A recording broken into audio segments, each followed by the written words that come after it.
Hello বন্ধুরা, তোমরা কেমন আছো? আজ আমরা তামান্না কিচেনে করব ইলিশ ভাপা। এই যে মা ইলিশ মাছ নিয়েছে, খুব বড় সাইজ না আবার খুব ছোটও না। চলো একটু মাছগুলো বেছে নিই।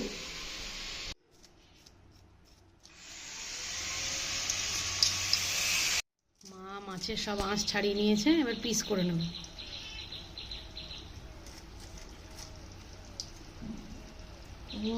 টাটকা মাছ। এদিকে মাছ কাটছে আর এদিকে দেখো, এই দেখো এদিকে একজন। তেলগুলো কি সুন্দর হয়েছে।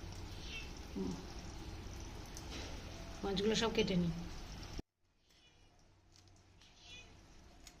ছোট মাছটা একটু বড় বড় করে পিস করে দেবো।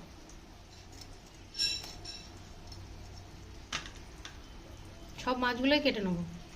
ওদিকে মাছ কাটছে আর এদিকে দেখো সব রেডি হয়ে বসে আছে খাওয়ার জন্য। এই যে দেখো একজন এদিকে বসে আছে, একজন ওদিকে বসে আছে, মাছ খাবে। আমরা মাছটা ধুয়ে পরিষ্কার করে নিয়ে চলে এসেছি। এতে সর্ষে ইলিশে লাগবে হলুদ, নুন আর এই যে সর্ষে বাটা, আর সর্ষের তেল তো লাগবেই। চলো শুরু করি। কড়াইয়ে তেল দিয়ে দেবো।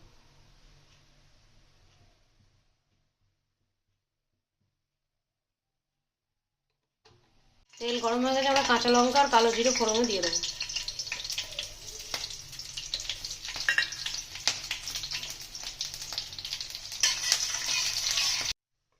আমরা সর্ষে বাটার মধ্যে একটু জল দিয়ে দিয়েছি।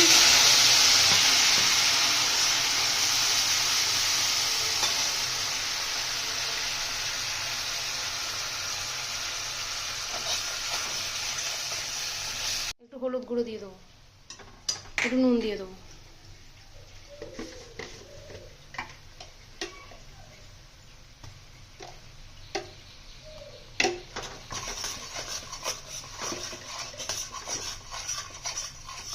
জল দিয়ে দেবো।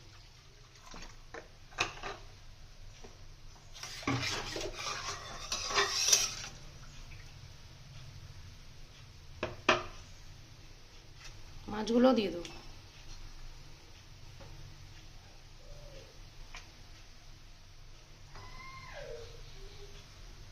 কাঁচা লঙ্কাগুলো দিয়ে ঢাকা দিয়ে দেবো। দেখো আমাদের সর্ষে ইলিশ হয়ে আসছে।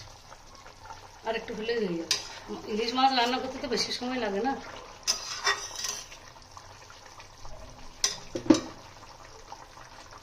আমাদের সর্ষে ইলিশ হয়ে গেছে। আমাদের সর্ষে ইলিশ, চটজলদি সর্ষে ইলিশ তৈরি।